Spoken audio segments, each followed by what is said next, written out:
into another week and another episode of True Selfie. We are here with Jess. Hello, everybody. Sorry, my throat was like... Yeah, I didn't know it was my cue to start talking there. I jumped in. You're supposed to jump in when you see me hacking. It's that time of year. Everybody's doing that. I know. So, we are on our... Is this the fourth one? This is the fourth... I think so, marriage episode. Numero quattro. We're halfway through. Yep. How do you feel? Married? Yeah. Yeah. Perfect. We're still married after 4 episodes, guys. It works. That's good. That's good. As of this recording. We're about to talk now. Okay. Uh-oh. We are very experienced in the next topic. Yeah. Yep. We Let's can put it tell that you way, yeah. all of the... No, we're not going to... We can't? Oh, because I got some good ones. We're going to hash it out. We are talking about confrontation today in marriage. Confrontation. It happens. Yes, in a real marriage, not So on fast. not on the Hallmark Channel, not in certain romance movies. Well, no, there's always like a period of drama. There's always but drama. they come back together at the end and they ice skate or do something romantic like that. You know. Yeah. It's great. Yeah. That's how real life works. Whenever you're in the middle of a heated argument, just go ice skating. Go ice skating. Although I didn't even do good the last time we went ice skating. You know. I know. I didn't do good. It was like. There were expectations for that moment, I think, by you that I was unaware of. We need to work on our communication. We went ice skating during the month of December. Yeah. And beautiful. it was a beautiful day. It was like 50 degrees, way too warm. It was the prettiest setting. And that's great. I thought me and him were going to have time. We didn't have the baby. Thought we were going to have time to ice skate together. We didn't have the baby, but we had 7 other kids. Okay. So, who are older and can ice saying. skate. Okay. Most could. Preteen to teen. Most okay. could. Yeah. And then we're skating, and I thought we were going to have this nice, frolic on the ice. Frolic. Sure. And holding hands, spinning I around. literally go to grab his hand to hold his hand for the first time, and he's like, "What are you doing?" You were gonna pull me over. I was still learning. And then I was like, "Okay." And then he just is in ice hockey mode, like it's a sport, and he's gonna win. Twirls and. I was not twirling. It wasn't like a romantic moment.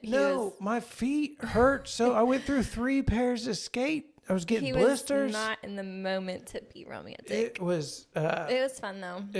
Next time I'll communicate clearly that, listen, we're hallmarking it right now. I didn't know that until after. I mean, I fell down twice, and it was 50 degrees out, and there was like a half an inch of water all over the ice, so everything... His booty was all wet. Everything was soaking wet. Because he was trying to do ice capades. And I was trying to nicely stroll, talk while and he was like... After an hour, I was getting pretty good. But I wasn't as good as I thought I was. And he's like, watch me. I'm going to put one foot in front of the other. Yeah. Big splash. Lots of laughs. Yeah. Definitely not romantic, but... But that's not what we're here to talk about today. We're talking about confrontation today. That's right. So to kick off this topic, I think it's important to start with saying the way I respond is my responsibility. The way I handle a conversation, I can't control what you do or what you say or how you handle it, but I can control my response. I do have responsibility in the equation. Yeah. He doesn't agree with that. It's a great start. He doesn't agree with that. No. I'm good with that. I don't know. I'm trying to figure out why you were saying that. You're saying that as a statement, that's how somebody should be thinking in the midst of a disagreement. Yes. In the middle of a disagreement, an argument, I have the way that I respond is my responsibility. I can't say that he made me cuss him out. The way that you yelled at me, made me cuss you out. Oh, yeah. I'll give you that. Yeah. You know, I have a responsibility in the conversation, and I am in control of the way that I respond. Yeah, you can only control you, and I can't control how you That's feel. what I'm saying is when you're in a conversation, you have to understand it's your responsibility to control your response. Yes. Yeah, I would completely agree with that. That's a Well, great you way to didn't put look it. at me like he was going, we about to have a, we're just going to confrontation. Yeah. I mean, I get it now, but I was expecting some more setup to that, I guess, or I thought that there would be more setup to that. There's certainly a lot to be said for only controlling yourself. When I create like a goal or an objective or something, there's been lots of things I've created in my life and wanted to do, but lots of things that ended up being like outside of my control. And you can only achieve something that's within your control, where you have the authority over the inputs or what it takes to get there. And in an argument, like you said, the only thing you have control of is yourself. You cannot control the other person. And if you lose control of yourself, you probably know the other person pretty well, and you're most likely going to end up pushing their buttons, and it's going to be very hard for them to maintain control. And then you guys are just all over the place at that point. Yeah. So, and I think a lot of times we can set high expectations on other people and on situations that we need to make sure, like, not to do that. You know what I mean? Yeah, I also think we set expectations on other people to understand things that they just cannot understand. Like do you have a sometimes do you have a real life story? No, I don't have a real life story. I'm sure something would come to me if I thought about it long enough. But in situations where you and I disagree on something, I'm explaining my point very clearly. You should obviously get on the same page as me, but for some reason you don't. Yeah, it's because we're different. Oh, that's right. That's what he wanted to talk I about. mean, all the he wanted logic, to start with different, being different. all the logic, all the facts are there, Brooke, for us to get to this conclusion. In your brain, but not in mine. I know. Why not? Because we're different. Men and women are different. And that's fun. I think it's fun that we're different. I think it's fun that opposites attract. There are lots of things to be said good for that. You know what I mean? There's lots of enjoyment that can be had in that. The fact that we're opposites, that we're not the exact same. I enjoy the parts of you that are opposite from the parts of me. I know that's another lesson. But in other things that we do, like I enjoy that. That's fun. I don't always want to just do certain things. But yeah, the opposites, there are other opposites that are tougher to navigate, and that we have to be very diligent and pay attention to and learn about each other. So we can pretty much say that we aren't meant to agree on everything, right? That is correct. Now, foundation-wise, the foundation of our beliefs, the foundation of how to raise a family, the foundation of our belief in God, our spirituality, there are lots of things that we are meant to agree on, and we have to. We have to agree on moral boundaries, integrity, telling the truth. There are things that we have to agree upon, or we cannot get through the things that we don't agree upon. Like, we have to have a core beliefs that you and I are 99% the same on. And that's what dating should be. Yes, an audition. That's what dating should be. I heard someone say the other day that dating, a lot of people date to make memories and to take pictures and to just do all this fun stuff. And the guy's like, no, that's what marriage is for.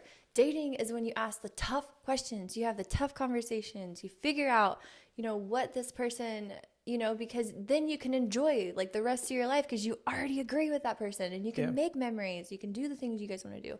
But that's what dating's for, is to ask the tough questions. Yeah, I don't get it. It's great. I guess like when somebody marries somebody in another religion, and then they get married, and they have to go through like a conversion or whatever. Like I don't get that.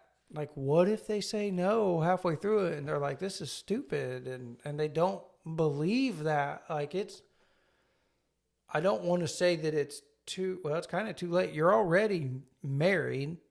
I don't want to say it's too late, but it's going to be a lot harder, to get through life without that core set of beliefs. Core beliefs that need to be established and agreed upon and lived out. Yeah, without thinking about eternity together. Like if you're not on the same page on that, then I don't know how you're going to be able to pay the bills.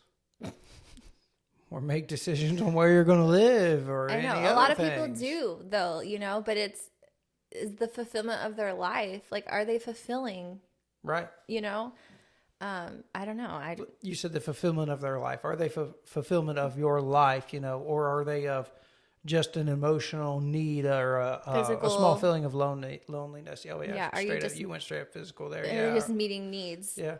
Mm-hmm. So I agreed. I was kind of trying to get us to the topic of, for the gray areas in life. But I do believe like you went the right way with that.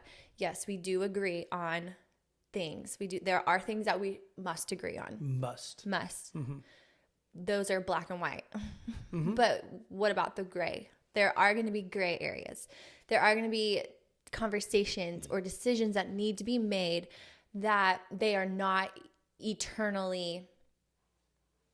They're not eternal decisions, yeah. Yeah. Mm-hmm. So there are going to be things that we don't agree on because we're different, because we see things different, because we were raised differently, because, there's a million reasons why we don't see eye to eye on things.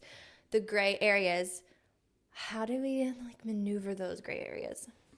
Through confrontation, through physical battles. No? You get your boxing gloves out and you just say 3, 2, 1, go. Okay, fine then. A coin flip. No, we just talked about that the other day. These are so easy ways to settle disagreements. No. Let's leave it up to chance. Flip a coin. Heads Carolina, tails California. No. Okay. So we're getting serious. So what else do you have? Is there not any... So we have we're each going to have strong convictions about things. About lots of things. Yeah, I'm going to be super strong about the way some things are done in our household, or the way that we raise our kids, or, where, I don't even know. I'm trying to think of things that just don't matter eternally. So here's one that we've went round and round on in the past is we talk about sports. It comes up every year, the children's dedication to sports. You and I are always going back and forth about not enough, just enough, or too much. There are certain sports that happen on Sundays. There are certain sports that practice on Wednesday nights. There are certain sports that require travel and certain ones that don't. So that comes up yearly, multiple times.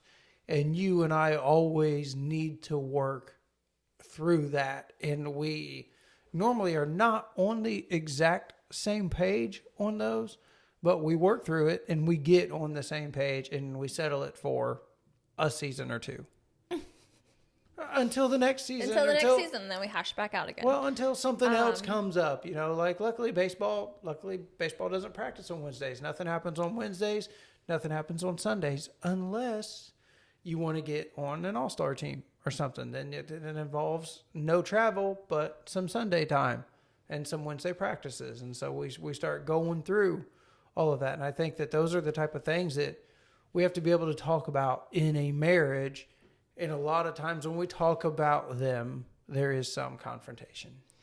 So there's going to be gray areas. There's going to be confrontation. There's going to be things that we don't agree on because we can be convicted strongly or have a conscience about certain things. Romans 14, Paul is talking here to the people. And it basically I think he's talking mostly about what to eat and stuff, because I think at one point in time people weren't eating meat, and then Paul was like, I've spent time with the Lord and he told me that it's okay to eat meat. Mm-hmm. And he's saying there are gonna be, it says, welcome this is verse 1. Welcome with open arms believers who don't see things the way you do. Don't jump all over them every time they do or say something you don't agree with, even when it seems that they are strong on opinions but weak in the faith department. Remember, they have their own history to deal with. Treat them gently.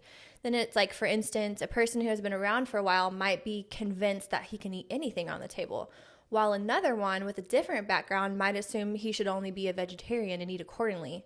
But since they're both at Christ's table, wouldn't it be rude to criticize the other and the one who didn't eat? After all, God invited them both to the table. Mm-hmm. So he's saying that there are going to be things that you're convicted about. They're going to be different. Your opinions are going to be strong about it. Mm-hmm. There are going to be things that don't matter. This person may feel like sports is okay on Sunday. This person may feel like sports are not okay on Sunday. There are going to be things that are not like an eternity thing. Yeah. Mm-hmm. And on those things, it's telling them to treat them gently. And then it kind of goes on to say what's important in all this is that you keep a holy day, keep it for God's sake. If you eat meat, eat it to the glory of God. Oh, and thank God for prime rib. Oh, yes. But if you're a vegetarian, eat vegetables to the glory of God, and thank God for broccoli. None of us are permitted to insist on our own way in these matters. It's God we are answerable to. So there are going to be things that we don't agree on. Paul tells us that. We may feel, there was a couple recently I was talking about where to send their kids to school. Like, there are going to be things. Yeah. Mm-hmm. Some things that are heavy on one of us and not on the other. In those gray areas, we have to understand that doesn't give us an opportunity to attack as they're our enemy. Mm-hmm. The conversations will arise, the confrontation will arise, but it does not put us to the point where we are to attack another person. And that's where confrontation can be birthed from, right. Is that attack because we don't agree. Yeah, I mean, in this instance, Paul is, Christianity is new, and we're trying to spread the faith, and we're trying to bring people to the teachings of Jesus and get them together and grow his church. And just like that, there are some people that were very obedient to the Old Testament ways, and we're trying to teach them Jesus' way at that point in time. Well, I think the Old Testament, they didn't really eat pork, like that wasn't a thing, and they didn't eat unclean food and all that stuff. And what Paul is saying is that they come in with, I call it baggage, kind of, like you said, their own beliefs. But let's not forget the big picture. Let's look at things. Do you and I believe in the Father, the Son, and the Holy Ghost? Do you and I believe that Jesus was a real person and died on the cross? Right. But yeah. Do we do that? Let's maybe not talk about wearing a hat in church. Right. I don't know where it says a forwards or a backwards hat or a cowboy hat or a bandana or if you got your sunglasses on top of your head. Like, I don't know about all of those things. Let's not argue it's not and beat about up that. over that. Yeah, you're right. at the table. You're in church. Do you believe in this? Do you believe in the salvation prayer? Kind of go down that route. Right. So we kind of talked about like our response in confrontation. So we're not agreeing. We obviously have these strong convictions about things. Our response is our responsibility. What are the dangers of a quick response? Ooh, a quick response. So, because that's when that's when you're attacking, when the confrontation arises, the differences we're kind of heated. We're very passionate about how we feel. That is when those quick responses become very dangerous in a marriage. Oh. Let me slow my response down here. Yes, it is so easy to not want to argue, but unintentionally escalate a situation. It is very easy. You've been with that person a long time. You know that person. You know their buttons. When they say something, it is almost a reflex for you to say something back that'll instantly tick them off more than what they were already ticked off. And it is hard to control that. I admire people who take a long time to talk. You know, Yeah. I work with people that are that way. I mean, I see people at church that way. I'm a fast talker, so when I see somebody like taking one, maybe two breaths before they say something, like I'm like, wow, I wish I could do that. I'm just, it just comes right out. Yeah. And that's kind of what the scripture teaches us. There's a couple verses that I have highlighted. James 1:19-20, which I think we all pretty much have heard at one point in our life, is know this: let every person be quick to hear, slow to speak, slow to anger, for the anger of the man does not produce the righteousness of God. When you are quick and give a quick response, and you're quick to anger, you're actually not giving God glory in what you're doing. Yeah. Lord, please grant me that slowness. Because Yes. especially in a man, not that you want to be right, but you all of a sudden get this weird confidence that like, I know what to say right in this situation. In this moment. And it is not, it is so far from the right thing. In our conversation the other day, you were like, I'm just trying to explain it to you. And I'm like, dude, we're done. Yeah. Like, we're done talking about it. Just watch it. And you're like, I'm just trying to explain. And I'm like, I don't need to know. Trying to help, Brooke. Don't you like, see the love that's coming out of me right now? Your explanation is not helpful in this moment. So let's just be quiet for a minute. So that's a great thing. You and I learned something about you a long time ago in our marriage. And I think a lot of guys realize that you got to learn the right time to talk about something. Yeah. You have to learn that, and you gotta know your wife. You gotta know how she processes things, because not getting on board with that, you won't be able to talk about anything hardly. So timing is very important. When something happens, and you got to know what that thing is, you got to know when to talk about it. Do I need to talk about this right now?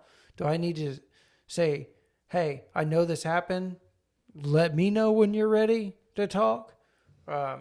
Because as guys, we want to talk about it and fix it now and move on. I got stuff to do. I can't do this. Guys have that fix-it mentality. They love to fix things. They want to give you a solution for everything that you're going through. And sometimes we have a solution for everything. I know. I can fix this.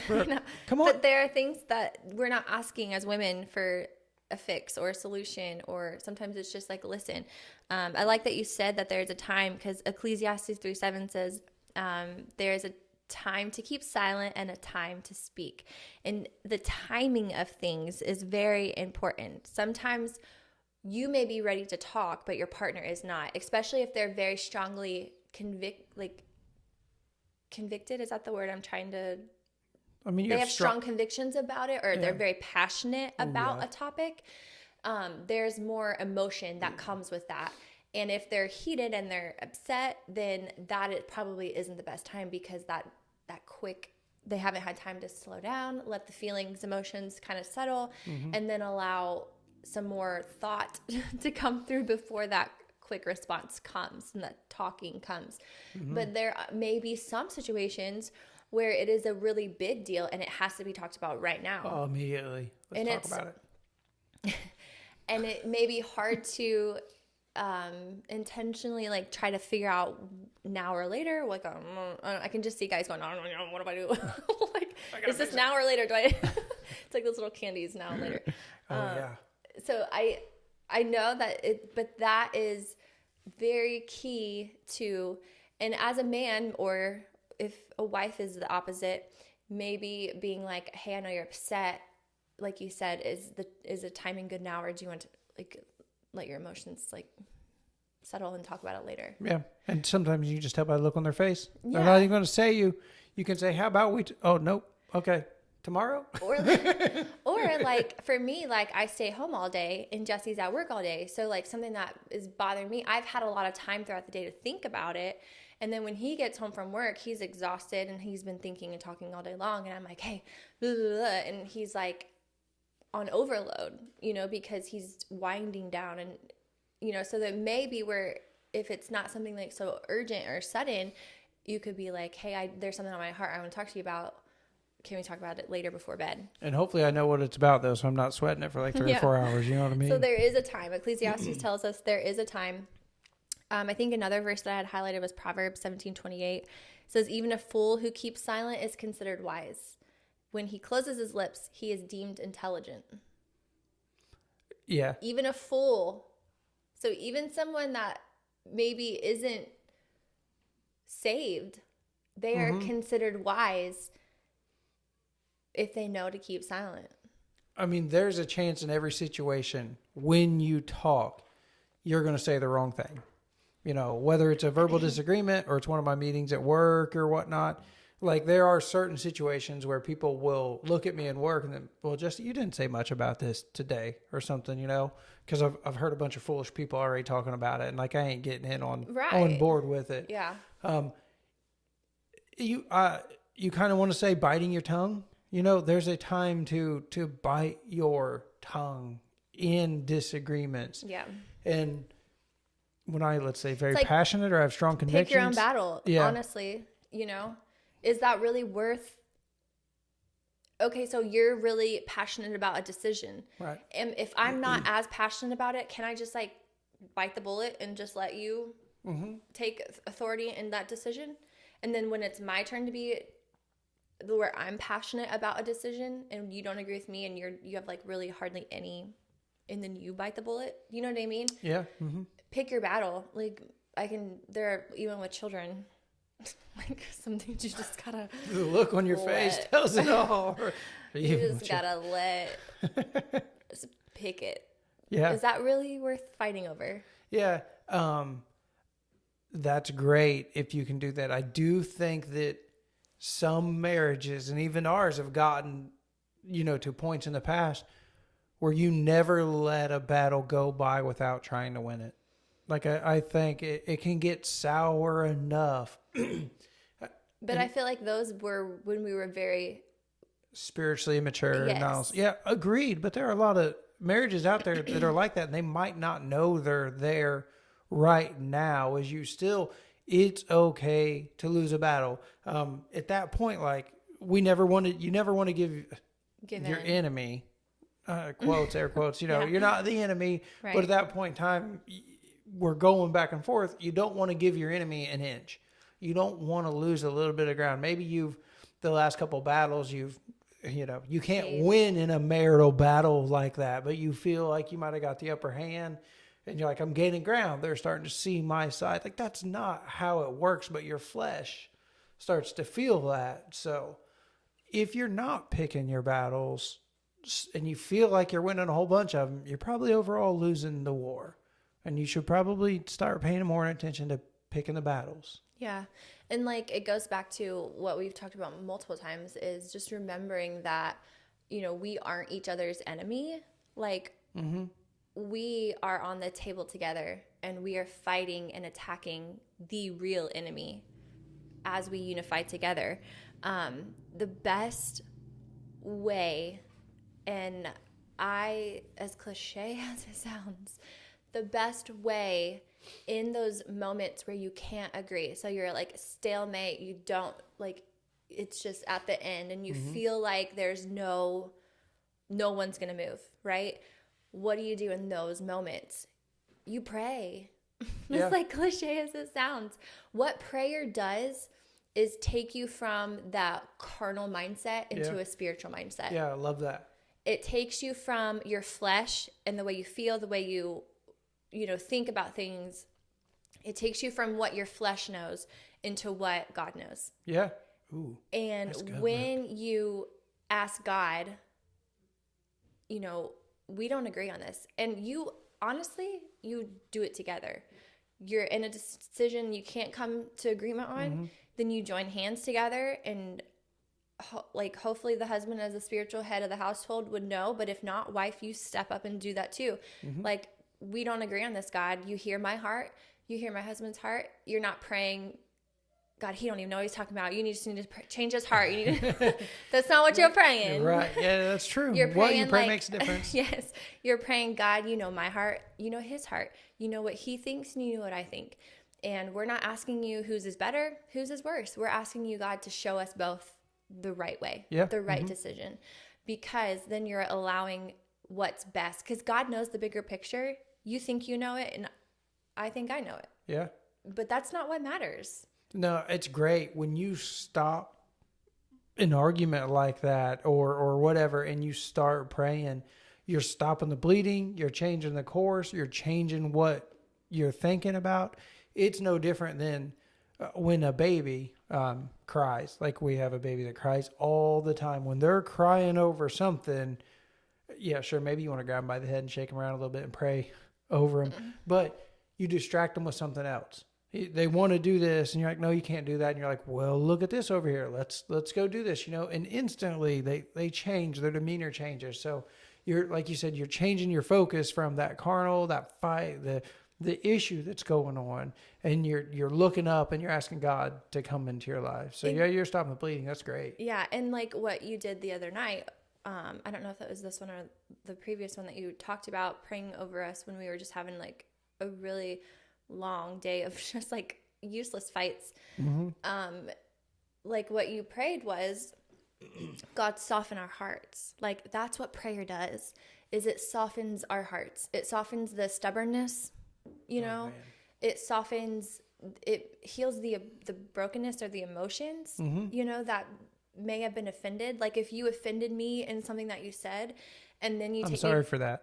No, I said if. I know, but I do all the time. I bet. I'm sorry. But in those moments, if you did offend me or you said something that like we know you didn't mean, but maybe when you take my hand and then you pray, like that action, that heart behind what you're doing speaks volumes to like a heart that feelings may have been hurt.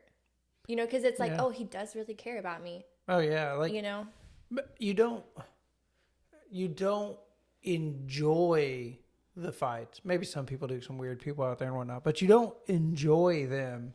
And it's a painful experience that lasts for a while.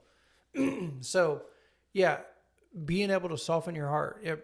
A tip for men out there. We learned it last year, the year before or something. We were going through a challenge. I don't even remember what it was, but we started praying with each other every night before we went to bed. We would be in bed. You would pray. I would pray. I don't remember what got us doing that. Yeah. But we were doing it for a short while, and it was extremely impactful. And I learned from that. And yeah, I implemented it the other day when we didn't have a great day, and I did not want to go to bed like that. I did look up Ephesians 4:26 through 27, which is, I'm going to read two versions here. Be angry, and yet do not sin. Do not let the sun go down on your anger, and do not give the devil an opportunity. And here's a little more clear version, at least for me. Do not get so angry that you sin. Do not go to bed angry, and don't give the devil a chance. Not going to bed angry is huge. And that's what I felt God led me to do the other day, was to pray over us before we went to bed, because things were better between us and all that, even before we went to bed. But I still felt bad about how the day went, and I needed God to step in and heal that. And honestly, like, we didn't have a discussion about what happened, we never solved it. We never solved the whatever. I don't even know what it was. Dog poop. Well, yeah, okay. That was a portion of it. That was, yeah. Poop. And so we never you shouldn't have said this. We never hashed out what went wrong. We never went back and walked through it. No, we never figured out who won. We never, yeah, I don't even know. But what was important was we brought it under, the covering of God, and we said, and that was enough peace for us to both slept like a baby, shut the door and move on. Woke up the next morning, felt great. Right. And so like It's not giving the devil a chance. Like it could have sat there and festered all night long. all night long. We could have woke up this morning and it could have been still there. You know, it could have just kept going until one day we would have been talking about something else and it would have been getting heated and we would have brought it right back up and it would have, boom, it exploded into something nasty. Right. But we got rid of it. It's gone. It's gone. It's gone, baby.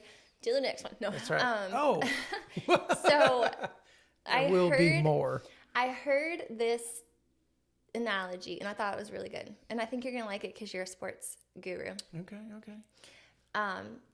So two teams playing any kind of sport, right? Their main goal is to win. To win, yep. Yes. There are fouls being played. There are undercuts. There are timeouts. There are all of these things, okay? Just like in marriage, you know, two people, we want to win. You know, the mission is to win, okay? Yeah. But there's going to be wrong actions.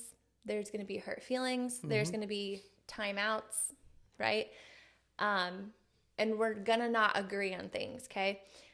In those moments, whoever I heard, I don't know who I heard it from, but he was talking about how there are referees.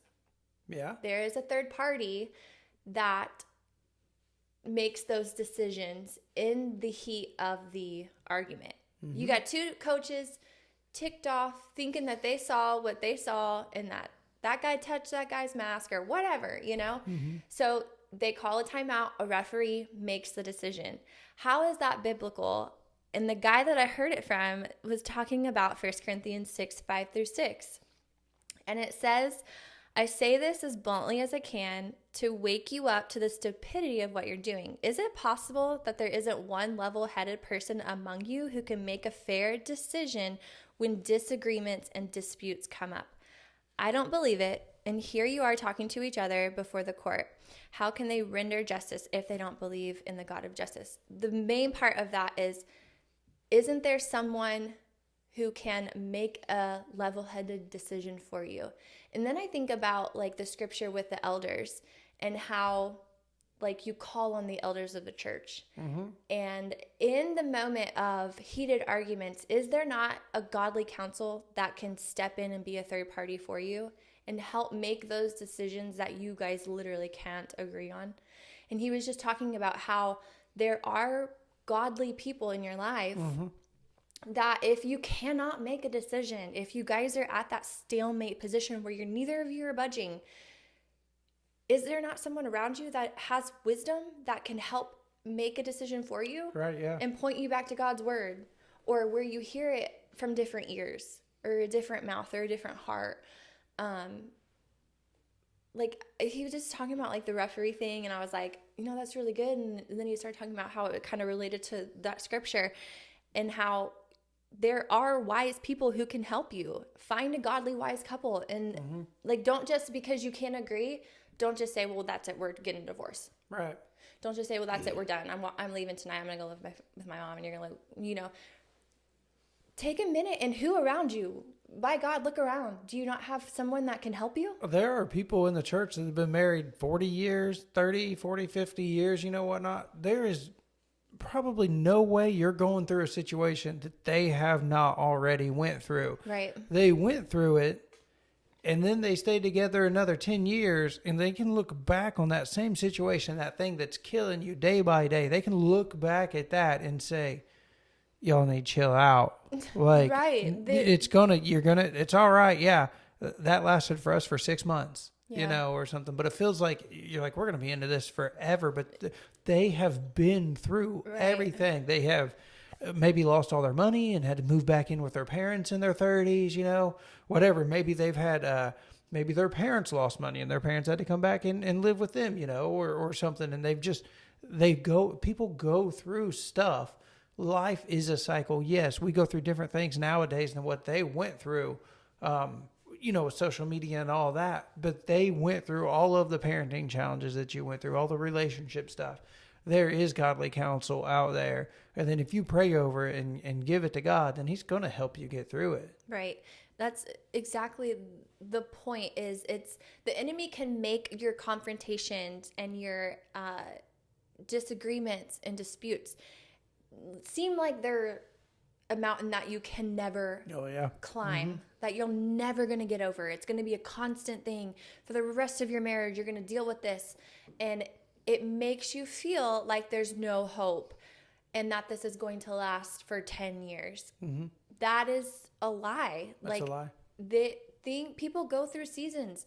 Your marriage is going to go through seasons. So many. That's why we say those vows before God, like in sickness, in health, in financial blessings, and in, in fast food arguments.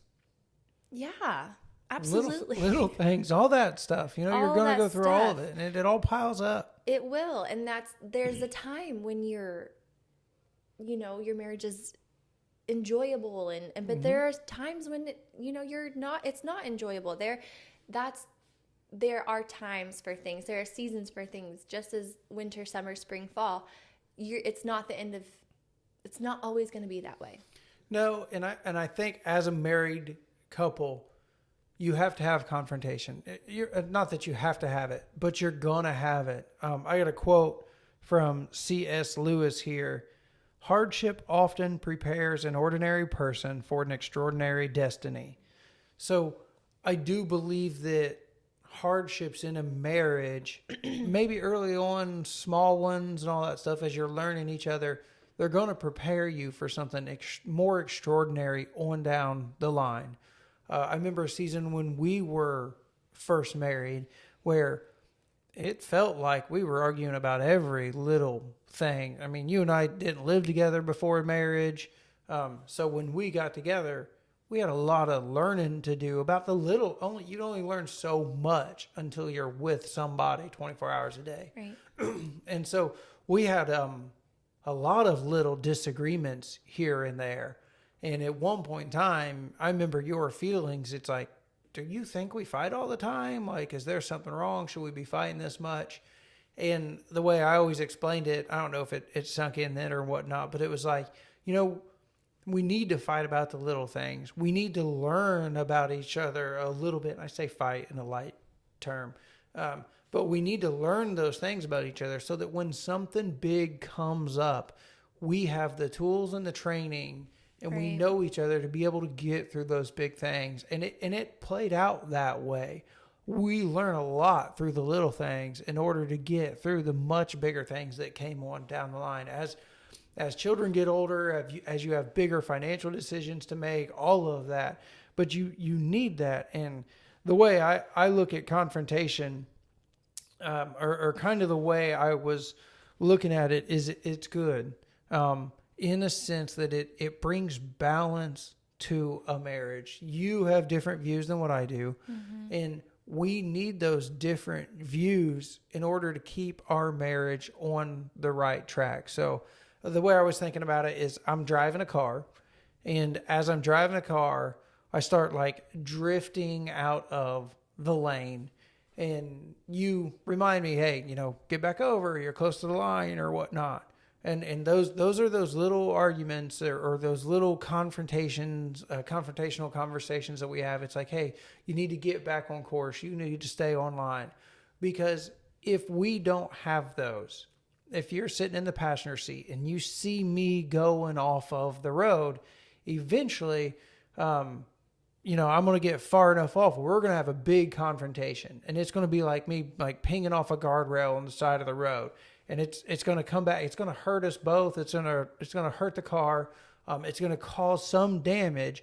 But that confrontation that we had, that course correction that we had, kept us from going over the edge.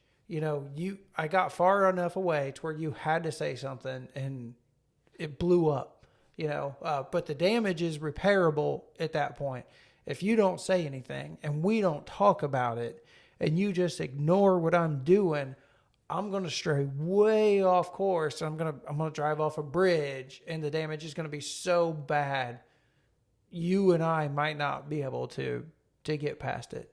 So when you're in the passenger seat and you see something going on, then you got to say something. It's going to hurt, but you got to say something. That's good. I like that analogy. It reminded me of the verses about the testing of your faith. And then I think it's in James and Romans a couple different times where it talks about Count it for joy when you meet trials of various kinds, for you know that the testing of your faith produces steadfastness. And let the steadfastness have its full effect, that you may be perfect and complete, lacking nothing. So when you're being tested, count it for joy. You know, when your marriage is under attack, look at it in the eyes of God that you're producing endurance.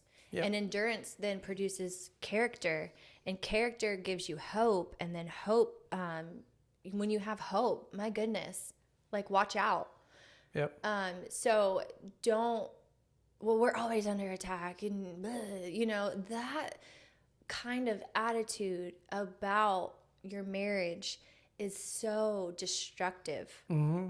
And it can lead us to those moments of over the guardrail where there is no hope because your attitude about it. Yeah.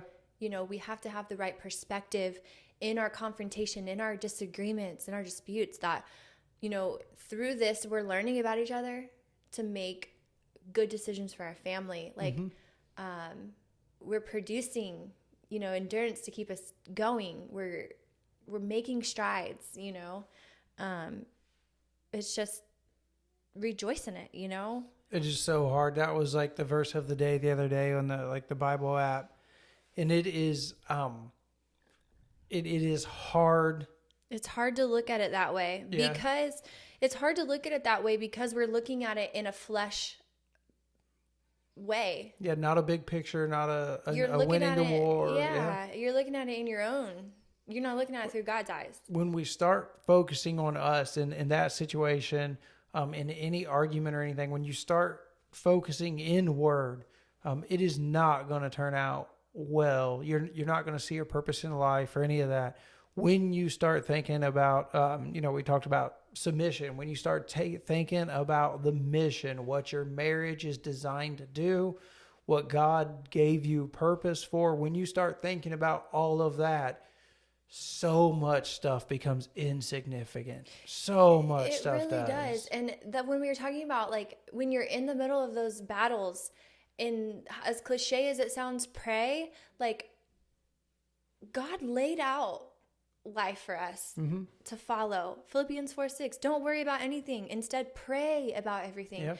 When you're disagreeing on something and you're worried that his decision is going to lead us down this path and it's going to take us years to recover, or his decision is going to hinder our family, or he thinks we should raise our kids this way and it's just going to cause our kids to, stop worrying and instead pray. When you pray about it, you take on that spiritual mantle, the spiritual glasses get put on, and you see that God has got it covered. Yep. I was telling my sister and brother-in-law the other day about an argument that we had about him dressing. As little as the little thing that like irks me is like he hates dressing up for church. He hates dressing up, really, period. There you go. It's not for church. Don't bring church. I mean, I do hate dressing up for church, but I just hate dressing up. That's the only place that we go that we dress up right now. It's a requirement.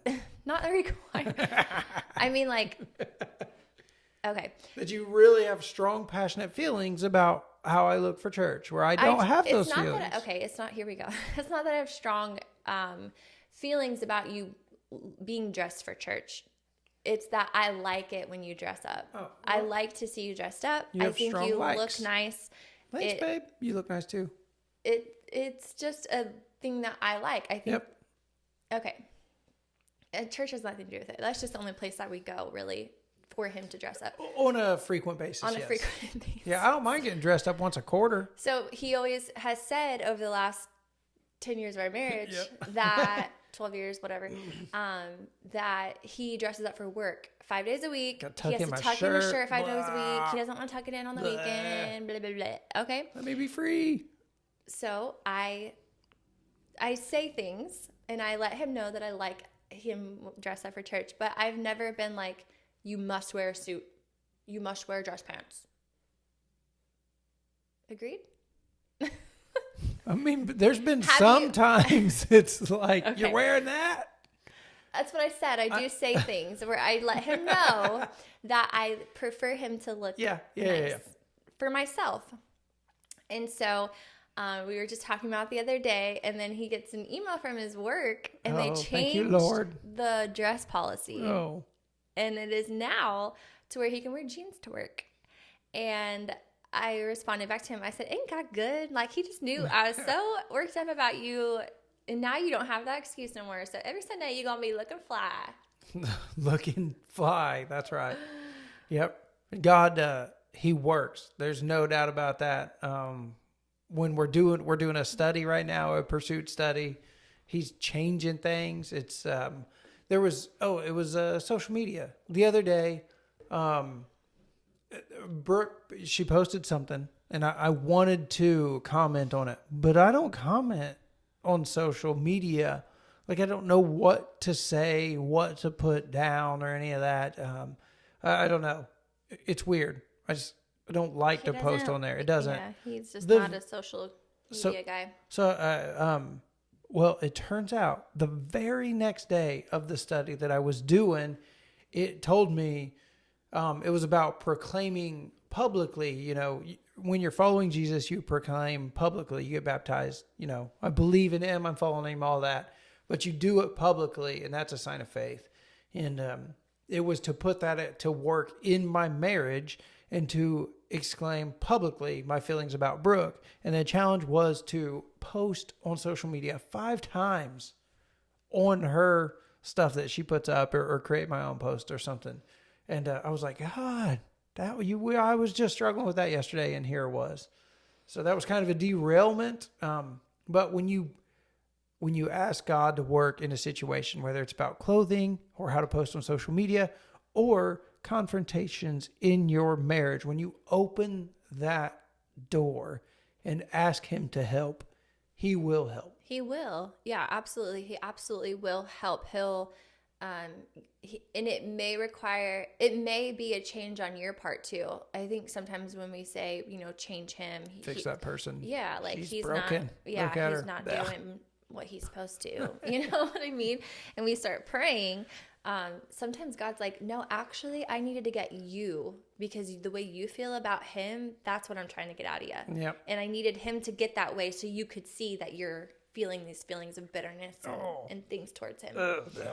And so be careful, because sometimes it's your door that needs. Be careful what you ask. Your closet needs to be cleaned out. Ooh. I think Speaking of that. Oh, no, are you talking about my closet?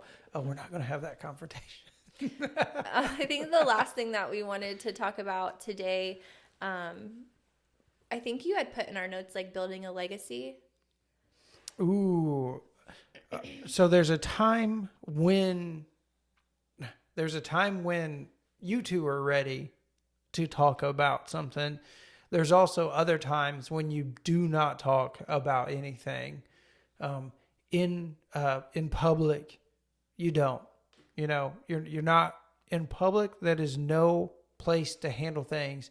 Outside influences are going to come into play at that point in time. So you don't do it in public. You don't argue in a restaurant. You don't argue at church or any of that stuff. There are things that need to be handled in a marriage. What was that quietly. thing that you said the other day, like critique and praise in public, critique in private? Praise in public. That's a business thing. When you're in a meeting and somebody does something, you don't say that was stupid or any of that. You don't say, no, that's wrong. There's no way that'll work. You don't do that because you're smashing that person in public. There's just so many times that we've seen marriages where one of the spouses will belittle the other one, when we're out with them, or when, there's a big group of us, and there's nothing that cringes us more when we see that. It's just painful. It is. Because it's just not good. No, it goes completely against the love and respect that we've already talked about on one of the podcasts. It is not love or respect to do that. It's not loving for me to smash Brooke out in public. It's not respectful for her to say, why are you ordering a dessert? You're already fat. Not like she would say that. Yeah. But it's not. It's the exact opposite of that. And as a family man, there is zero tolerance on arguing in front of children. All you're doing is teaching them that yelling and battling is okay. And it isn't. It isn't. That's not the right thing to do. If you are yelling at each other in front of your children, you need to look ahead 20 years from now. Your children are going to be yelling with their spouse in front of their children, and you're going to be building a legacy of yelling instead of teaching them how to work through arguments peaceful in a godly manner. How to give grace, how to forgive, Yeah. You hate being in those moments of arguing. So why are you feeding it to continue down the generational line? I hear your heart, and I 100% agree with what you just said. We're human, and arguments do happen in cars. Oh, they do in cars. How many times we just had an argument in the car the other day, and the Thank kids God are in the for car. AirPods. Yeah. So this is what I would say, okay? Because I know that that's our heart, is Try to not. your hardest. Yeah, it's your heart to not argue in front of your children. And that is the heart of what you should be doing. In the events that your flesh takes over and you do argue, the only thing that I would say is to make up in public. Ooh, yeah. Is to have that talk where you're like, hey babe, I know that conversation that we had, I'm sorry, I was wrong. And let them hear that the situation was resolved. Oh, yeah. Let them see how the problem wasn't fixed, but we've dished out forgiveness just like Christ asked us to. Let them see us give grace in someone's failure. Don't just show them the nasty stuff and then go behind the door at night and then hash it out. Because they saw it. Yep. Now what they're thinking is, mommy and daddy are still fighting, Yeah, they never fix that. They never fix that issue. Let them see. And then I don't know how you do that. If you can do it right then and there, that's great. I don't know how that plays out, but I'm just saying, don't just show them the nasty stuff and then make up behind closed doors. So do you remember that happening last year? 2 years ago, actually now, because it's a new year. It happened. You and I, we were in our bedroom and we were having a fairly heated discussion about a big expenditure. And we had a disagreement on how much we should spend, what we should do, all that stuff. There was a big thing. And Landon came into our room crying because he heard us talking about it. And I don't remember if it was your lap or my lap, but I think he had to come in. We had to set him down on our lap, and we had to explain the whole situation to him, you know. And he saw us right then, like it was over, Yeah, we were arguing about this, blah, blah, blah. Right. I can't remember who turned out being right in that situation or how like you said, we don't fix it, but you move past it and it's something in the past. But we weren't, you never know who's listening. Right. You exactly. don't you don't know if your argue. kid's here. You don't know if the person that looks up to you, that's at church sitting 3 pews behind you. Mm-hmm. You don't know who's listening. You don't know who's watching your marriage. You don't know who's looking up to you. Be mindful of that and make sure that, if people are watching, that you're displaying the way that Christ would want it to be displayed. That's right. So, last moment of talk. I think the last thing I'm going to say is just refrain from "I told you so." Oh yeah. Refraining from when situations. Okay, let's say confrontation. You make the decision. I say, okay, we're going to go your way, and then it hashes out, and he was wrong. As a wife, we should not be like, well, I told you so. I told you that was a bad idea. You just didn't listen, Yeah. Because that just stirs. Oh, it's so immature. It's so like 5th grade playground. Because I think you wrote down like the last word. I don't know if that's what you meant. Yeah. Not having the last word or. I mean, so the last word, it's hard not to get the last word. It is hard. I think my job has made me better at it, but nobody's perfect. Right. There are times where I want the last word in situations, but it's not going to gain anything. The biting the tongue, the last word, my flesh is so strong that there are some times where I want the last word, but spiritually, I'm not going to get it. I can feel like the fight in the muscles of my jaw, like trying to keep my mouth shut. You can see it. Oh, yeah. I think in you too. Like if the Holy Spirit's in there, just like he like clenches. Yeah. Oh, I would just want to bite my I'm tongue like, off. Oh, Holy Spirit's going. I gotta breathe out my nose because if I open my mouth, it's gonna. Yeah. So there, and it is a battle. It's a battle, especially on a fleshly, testosterone fueled anger when you just want to get after it, but you're stuck in a car for an hour. You're just like, turn the radio up. How much louder can this dial go? Without waking up the baby. We don't do that. That's not a real life but situation, listen, people. That's just an example. Give yourself grace. At the end of the day, give yourself grace. Give your husband, give your wife grace. Christ died. We're gonna mess up. You know, Yep. his blood and was poured out for us, and the forgiveness that he displayed, we have to then in turn display that same forgiveness and grace. Agreed. In other people. No marriage is perfect. No marriage. There's not a marriage that doesn't have an argument. You know, words get said, emotions. Everybody has emotions. Everybody deals with them. But at the end of the day, prayer is the key to kind of squashing things that flesh and the enemy doesn't want squashed.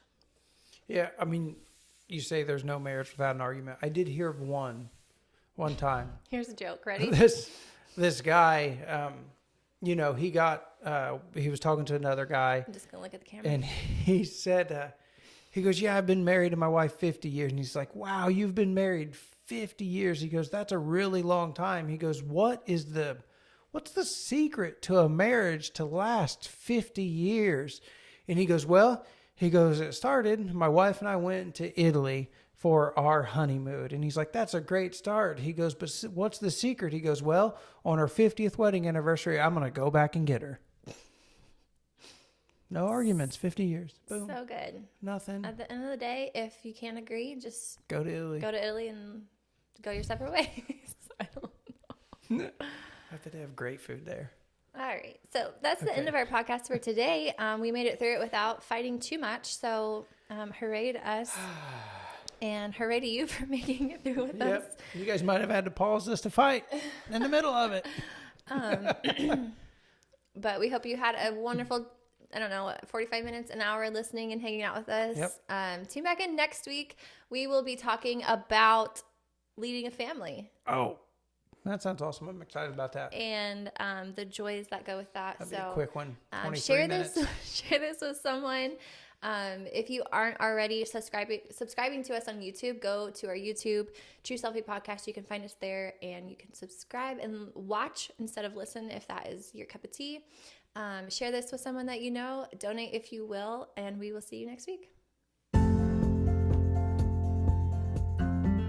True Selfie fam, it is Brooke, and I just wanted to take a minute and thank you so much for listening to our episode today. I wanted to let you know that there are plenty of ways that you can support this podcast. What you just did right now is supporting it just by listening, and I just want to say I appreciate your listen. But there are other ways to support by sharing on your social media platforms, leaving a star or review from wherever you are listening from, or you can financially support, whether it be through clicking the More Featured tab. You'll see a link that says support this podcast, and that gives you the flexibility to do small monthly contributions. That's right, as little as 99 cents. And you can also support through my website. It's brookegunther.com by clicking the donate tab, where you can do one-time contributions or monthly contributions that are accepted through PayPal, or you can use your debit or credit card. However you support, I just want you to know that I appreciate you.